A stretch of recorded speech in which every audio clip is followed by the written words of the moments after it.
So this is the first page of Ashes, which is the third installment of the dreadful Analekta comic.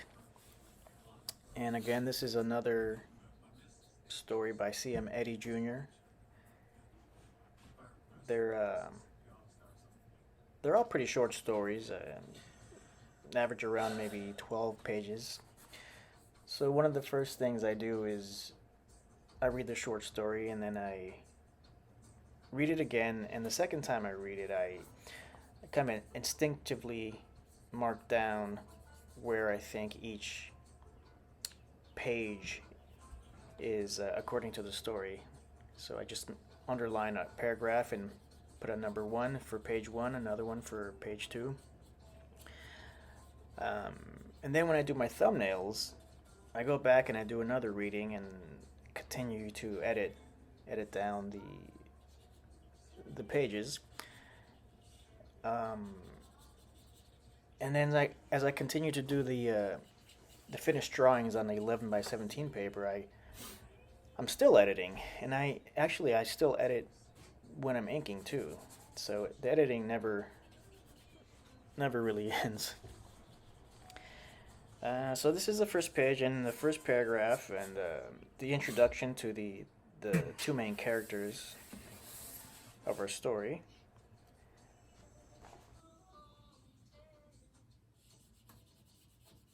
I mainly use Speedball ink. I really like that ink. I found that it's really a nice uh, dark ink right out of the bottle, and also it makes a nice little wash if I need to use a wash effect and in any of the drawings or the panels.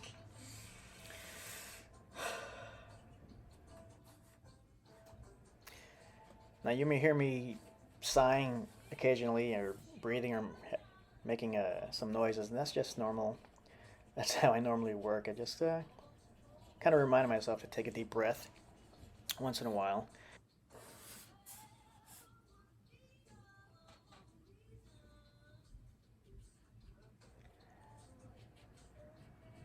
Now for this first panel here, I inked the background because it's a night scene. So this part takes place at night, and this is one of the characters coming to the house of the other character, and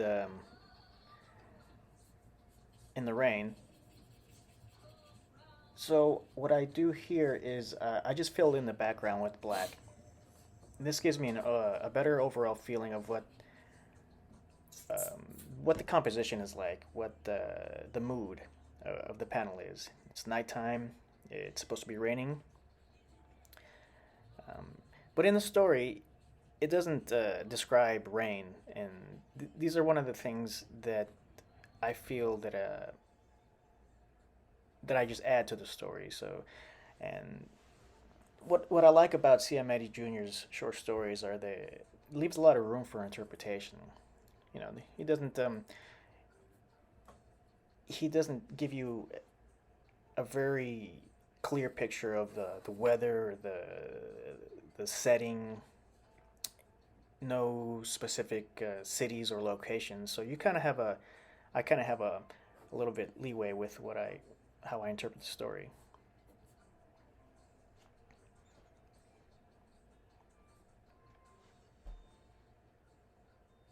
Some of the main tools that I use for inking are brushes and, as you can see here, some crow quill pens.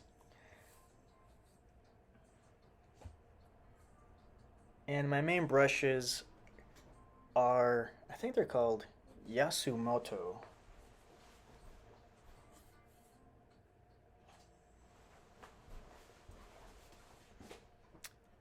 Yeah, they're Yasumoto Silverados. And I have a size 7, and a size 10 that I use. Size 7 is usually the smallest ones that I use. I used to use the Winsor Newton, what was it, the number twos that a lot of artists started doing comics with, because that's what they professionals use. Going back to how to draw comics the Marvel way, and then just seeing other interviews of other artists using their tools. Yeah, the number two Sable, I think it was, and then the Hunt 102 Crow Quill was pretty popular too. So I do use that, the Crow Quill. It's pretty nice. I tend to use larger brushes now because it gives me a more expressive stroke, and then it keeps me from focusing on the small details. So I make large marks, and I'm not so focused on the small details, because you can see this first panel. I just blocked in a large area of black, and I do that because, like I said, it's a night setting, and it also gives me an opportunity to kind of loosen up and to kind of take some practice strokes, loosen up my wrist to get used to inking. So there's that Yasumoto number 7. I can tell because that one has it's taped. The tip broke off, and I just got some, masking tape, and it's been holding pretty well. I love these. These are synthetic brushes, and the full name on the brush is NB, like November Bravo -38 Silverado Yasutomo brush. It's Yasutomo. Yasutomo. Really nice brushes. I really like them because I can put them through a lot, and they always maintain their point. And lately I've been really punishing my brushes. So.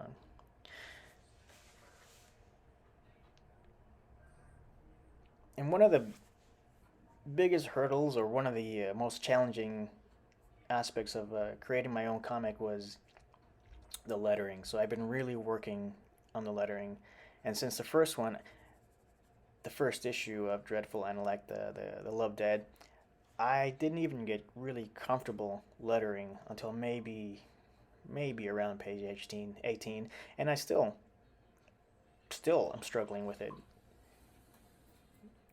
And I've always had bad handwriting as a kid too. My handwriting was never very good, so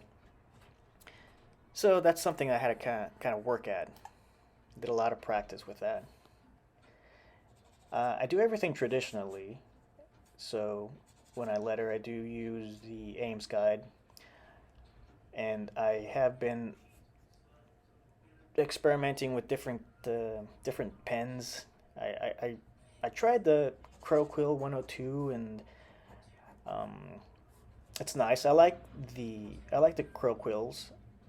They give you a nice lively letter, but it's very hard for me, anyways, right now to maintain consistency. So then I've been trying the Micron pens lately, which are really nice. I get the consistency, but I miss that personality that the pens, the Crow Quill pens, can give you.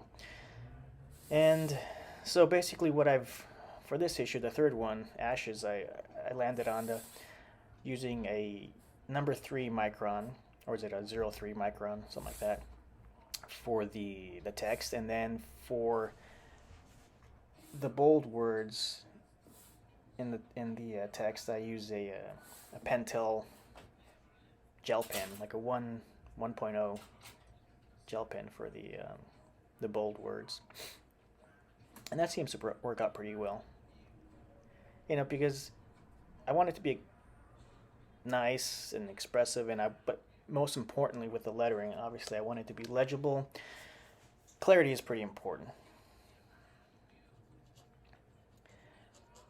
Now, the pen that I used before here is actually Calligraphy Pen, and I use two types of Calligraphy pens.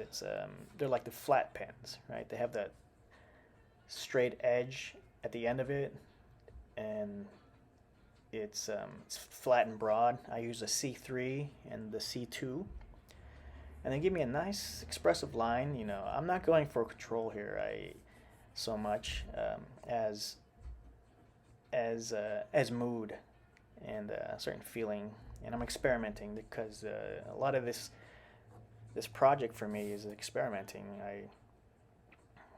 I I come from a representational painting background, so in training to be a representational painter, you really focus on painting things how you see them, how we perceive them in real life, realistically. So it's pretty rigid, the training. Um, Doing comics is it's a nice break. It's a nice departure from that because now I really can explore more expressive drawing styles, and I noticed that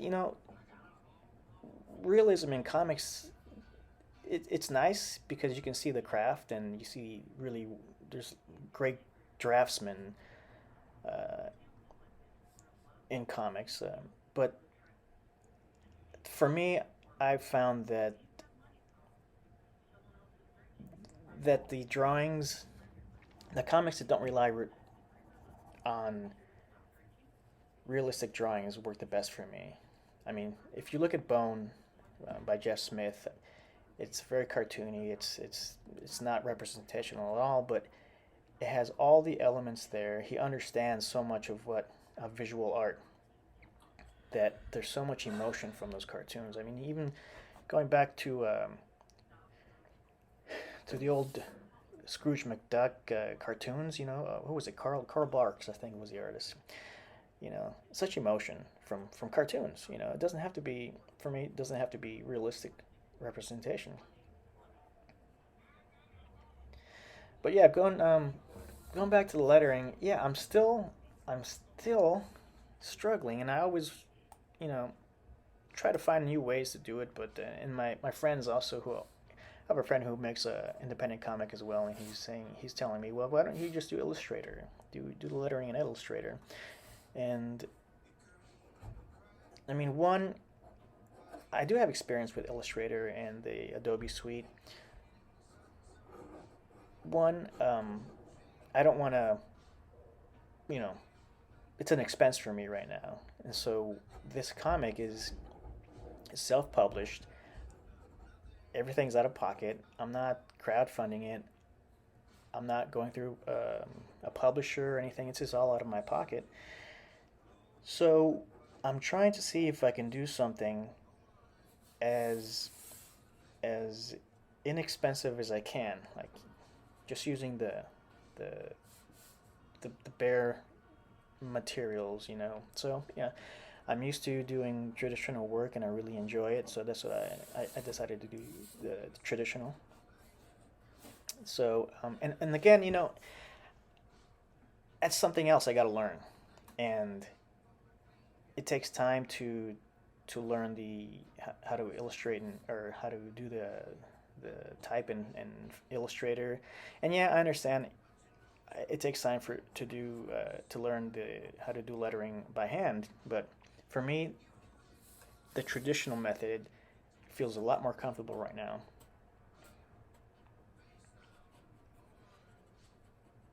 And and I also really feel that the lettering for me in my work, anyways, I can't speak for anybody else, but it really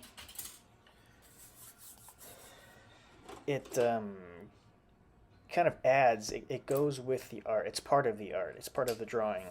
It's not separate. It's not something that it's pasted on there. Because a lot of times I've seen indie comics and the lettering seems kind of detached from the art. The art is one style and the lettering is a little bit stiff, mechanical, and yeah, it's legible and it looks nice. You can read it, but I guess maybe I'm stuck on the aesthetics of it. Like everything has to be, you can see the text or the font with the artwork and see that, oh yeah, it goes together. Yeah, for better or worse. Maybe I should do Illustrator texting. I don't know. Maybe I will later on, but I mean, for now, this is the easiest way for me and the most enjoyable way. So there's this calligraphy pen that I'm using here, and as I'm filling in the background around his hat, around his raincoat, everything. So I'm keeping in mind that the rain is going to be hitting him. So I'm not trying to go all the way to the line. I'm not trying to bring all the blacks all the way to the line. So I'm kind of giving a little bit of a short strokes, jagged effect on the raincoat there. So because I'm trying to think ahead. As I'm inking, I'm trying to think ahead. Okay, what's happening here? The rain's going to be landing on it. It's nighttime. I don't want to use too much white pen or white media. So I'm trying to plan in my head, okay, how's the raindrop going to be, and how's the rain going to hit? What kind of effect is the rain going to have when it hits his raincoat or his hat? You know, is it going to be? I don't want it to be like a straight line, solid line there. So maybe it's more the edge there where the rain hits the raincoat or the hat. Maybe it's going to be a little more what's the word I'm looking for? Not solid, but diffused, and because the water's splashing, so you're not going to get solid lines around that where the water meets the his hat or his raincoat.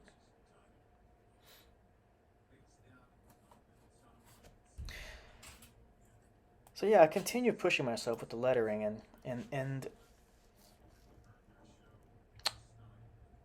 the title here, Ashes, it kind of just comes organically. So I kind of think of the composition of the first panel here, and then I kind of just get this image in my head where I want the lettering to be, and then I just kind of just go with it. Just okay, I'm going to stack the letter. So I start out with that, and then I just kind of add the effects that I kind of see, you know, in my mind, and then try to emulate that as best I can. And occasionally I'll go back to the older comics or letters that I enjoy and take bits and pieces from them. So I'm just kind of scraping up and down, making sure that I leave a little bit of a white space, little jagged white areas there. And that's one thing about doing traditional too. I really enjoy the scraping, that scraping sound of the pen on the paper. And if you ever get an opportunity to see me at a convention, I always have my original artwork there. So I take it out sometimes, occasionally, to talk to people and show them that if they run their hands over the original artwork, it's almost like Braille. It's like the ink is so thick in some areas that it's just, yeah, it's like Braille. You just run your hands over it. And so now I've got this little, I think it's a Pentel pen, white ink. These are pretty nice to have. But they don't last very long. They run out of white ink pretty quickly. Well, if you use it a lot.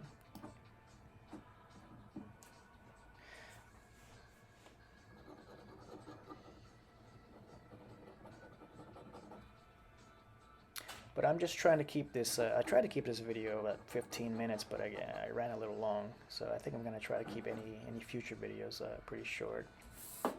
This is actually my first one that I've done with showing my process actually drawing, but this is it. This is a completed panel, and then this is the completed page. Page 1, Ashes.